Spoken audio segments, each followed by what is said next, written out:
Hey Masha, hey Masha, hey Masha, hey Masha. State Patrol said that Washington State has about 98 missing and murdered Indigenous women, and these numbers are unreported because there's no comprehensive database in Washington State or in the United States. Washington State has the second highest number of missing and murdered Indigenous women and girls. The city of Seattle actually has the highest number of Indigenous women and girls as compared to all the other cities in the United States.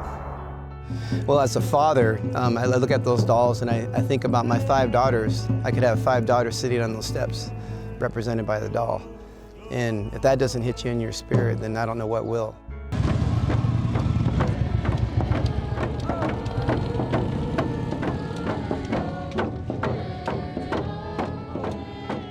We have missing, murdered Indigenous women from our community. It's just the governments have never kept statistics on what has been going on reservations, and so they've never been able to properly document what it is that's happening, who's involved, how many women have went missing and who have been murdered.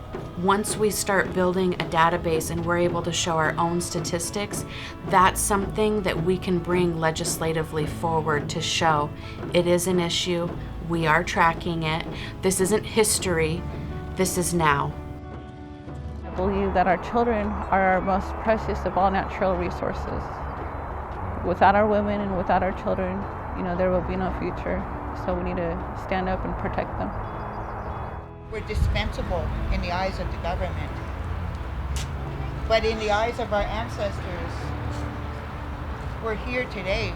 We have lots of warrior spirits here, coming from both sides of the border. We are going to have a matriarchal gathering at the Peace Arch, which is the border of Washington State and the Canadian border. And we're welcoming our First Nation sisters, our relatives to the north, and try to figure out, what can we do across borders, because we want to decolonize the MMIWG movement. I just think it's important to bring out that this event is putting a spotlight on awareness and on healing. It's about us as a community coming together to be able to heal and to show other people in our communities who have been victims, who are survivors, that you're not alone in this. There are many more people out there who are just like you, who have went through things that you have, and that together as a community we can hold each other up and continue to move forward.